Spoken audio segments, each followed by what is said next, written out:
बिस्मिल्लाहिर्रहमानिर्रहीम।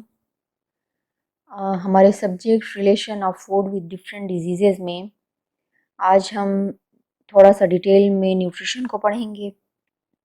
तो अगर हम न्यूट्रिशन से स्टार्ट करें और सिंपली इसको डिफ़ाइन करें तो ये एक ऐसा प्रोसेस है जिसमें हम न्यूट्रिएंट्स को कंज्यूम करते हैं, एब्जॉर्ब करते हैं और यूज़ करते हैं, क्योंकि हमारी बॉडी को ग्रोथ के लिए, डेवलपमेंट के लिए, मेंटेनेंस के लिए न्यूट्रिएंट्स की ज़रूरत होती है। हम जो भी फूड कंज्यूम करते हैं वो तमाम किसी न किसी फॉर्म में उसके अंदर कोई ना कोई न्यूट्रिएंट उसके अंदर मौजूद होता है। ठीक है, बट डिपेंड करता है हमारे फूड के ऊपर कि आया हम हेल्दी फूड ले रहे हैं या हम सिंपल ऐसा फूड ले रहे हैं जिसके अंदर न्यूट्रिएंट्स की वो प्रोपोर्शन या वो मिकदार मौजूद है जो कि हमारी बॉडी की रिक्वायरमेंट पूरा नहीं कर पा रही। तब हम कहते हैं कि ये जो हमारी बॉडी की रिक्वायरमेंट है वो उससे मिनिमम है, ज़रा उससे बिलो है। तो ये एक ऐसा मल्टी डिसिप्लिनरी सब्जेक्ट है जिसमें हम कम्युनिटी के साथ इसको एज अ प्रैक्टिस एरिया लेते हैं। न्यूट्रिशन साइंस एक ऐसा एरिया ऑफ नॉलेज है जिसमें हम फूड के रोल को देखते हैं कि वो हेल्थ को मेंटेन करने में क्या रोल प्ले करता है, जिसमें अगर हम इसकी एसेंशियलिटीज़ देखें या एसेंशियल रिक्विजाइट्स अगर हम न्यूट्रिशन की देखें तो ऑप्टिमल ग्रोथ या डेवलपमेंट की अचीवमेंट में इसका बहुत बड़ा रोल है, जिससे एक अगर बंदा है उसकी फुल जेनेटिक पोटेंशियल को बाहर लाने में या रिफ्लेक्ट करने में इसका भरपूर किरदार है। लाइक एक ही अगर एज के बच्चे होते हैं, एक ऐसी एरिया का है जहाँ पे शायद खाने को भी मुश्किल से मिलता हो, और सेम उसी एज का बच्चा अगर किसी अच्छे फैमिली में वो रह रहा है, बैलेंस डाइट ले रहा है, अच्छी न्यूट्रिएंट फुल डाइट ले रहा है, तो दोनों की हेल्थ में आप देखते हैं कि उसमें कितना फ़र्क होता है।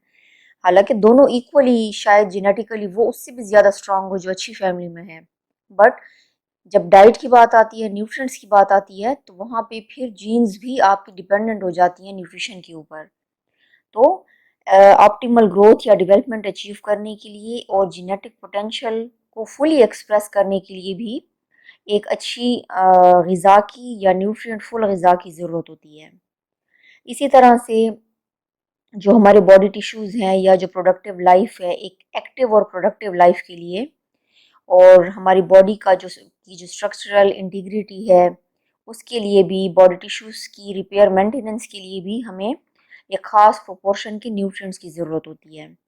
इसके अलावा मेंटल हेल्थ के लिए न्यूट्रिशन या न्यूट्रिएंट्स का होना बहुत ज़रूरी है। अक्सर लोग डिप्रेशन में समटाइम चले जाते हैं या माइंड जो उनका एक स्टेट ऑफ जिसे रिलैक्सेशन कहते हैं वो इफ़ेक्ट होती है, क्योंकि हर न्यूट्रिएंट का कोई ना कोई रोल होता है बॉडी के अंदर। तो ये तमाम वो फैक्टर्स हैं जो कि इफ़ेक्ट करते हैं बॉडी को किसी न किसी वे में।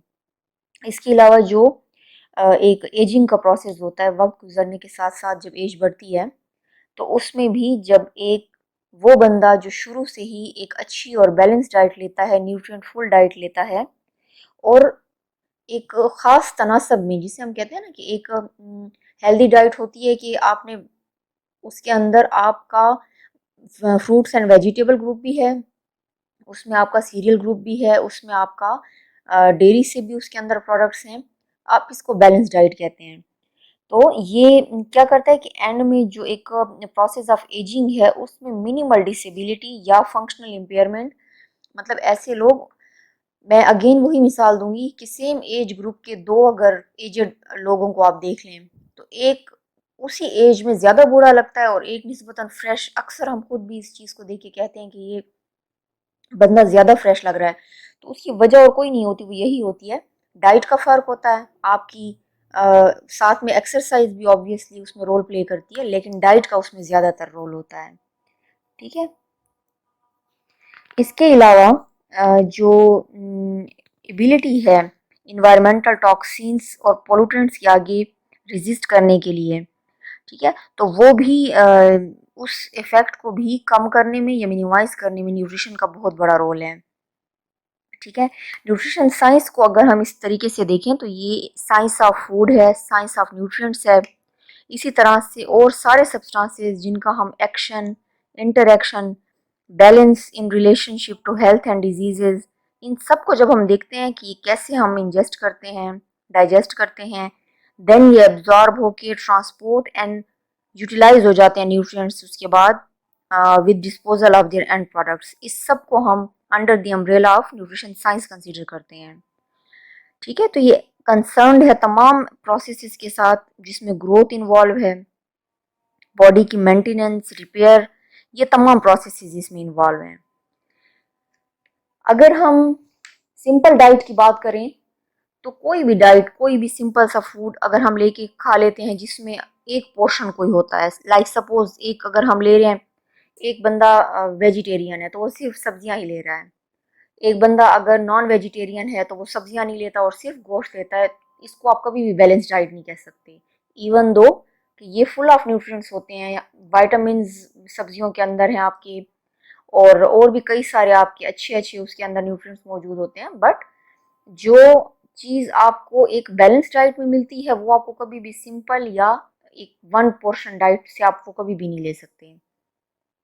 इसी तरीके से अगर हम फूड ग्रुप्स की बात करें तो हमारे पास 4 बेसिक ग्रुप्स आते हैं जिसकी बेसिस पे हम कैटेगराइज करते हैं बैलेंस डाइट को। सबसे पहला ग्रुप है मिल्क ग्रुप। इस ग्रुप में जैसे नाम से उसके जाहिर है कि इसमें मिल्क और मिल्क प्रोडक्ट्स आते हैं, लाइक मिल्क, चीज़, आइसक्रीम, योगर्ट वगैरह। ठीक है, ये बहुत अच्छा सोर्स है प्रोटीन का और मिनरल एलिमेंट्स का। इसके अलावा अच्छी क्वांटिटी में इनके अंदर विटामिन भी पाए जाते हैं। सेकंड ग्रुप है मीट ग्रुप। इस ग्रुप में fish, poultry, egg, dry peas, pulses, seed and nuts वगैरह इसके अंदर मौजूद हैं। ठीक है, मीट के अंदर जितनी अच्छी प्रोटीन पाई जाती है उतनी ही अच्छी प्रोटीन आपकी दालों में भी और नट्स, पल्सेस वगैरह में भी पाई जाती है। ठीक है, तो और ये रिच होते हैं प्रोटीन में, मिनरल एलिमेंट्स में, इसके अलावा ये विटामिन का बहुत अच्छा सोर्स है। फ्रूट्स एंड वेजिटेबल ग्रुप को अगर हम देखें तो इसमें तमाम टाइप के फ्रूट्स और वेजिटेबल पाए जाते हैं। इवन दो कि ये पुअर सोर्स है एनर्जी का, लेकिन और प्रोटीन का भी, बट ये रिच होते हैं वाटर में, फाइबर, मिनरल एलिमेंट और विटामिन में। फाइबर एक बहुत बेहतरीन आपका कंपोनेंट है फूड का जो आपकी बॉडी के लिए इंतहाई ज़रूरी होता है।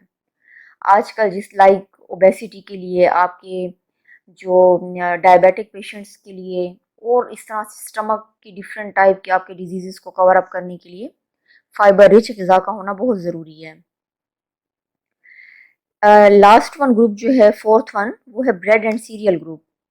इसमें तमाम सीरियल ग्रेन्स इन्वॉल्व हैं, उनके प्रोडक्ट्स, ट्यूबर्स वगैरह, लाइक ब्रेड हो गई, चपाती, बिस्किट्स वगैरह, नूडल्स, पोटैटो, स्वीट पोटैटो, तो ये सारे इसके अंदर आते हैं।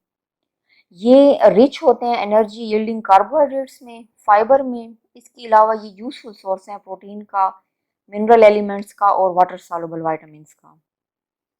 तो स्टूडेंट, आज का हमारा लेक्चर यहीं तक था। ये काइंडली इसके अंदर अगर कोई आपका कोई क्वेश्चन हो इस तरह का कि जिसमें आपको मज़ीद कुछ जानना हो तो काइंडली इन टच रहें। इससे नेक्स्ट मज़ीद लेक्चर्स के अंदर हम मज़ीद आगे बहुत कुछ एलेबोरेट करेंगे। Thank you.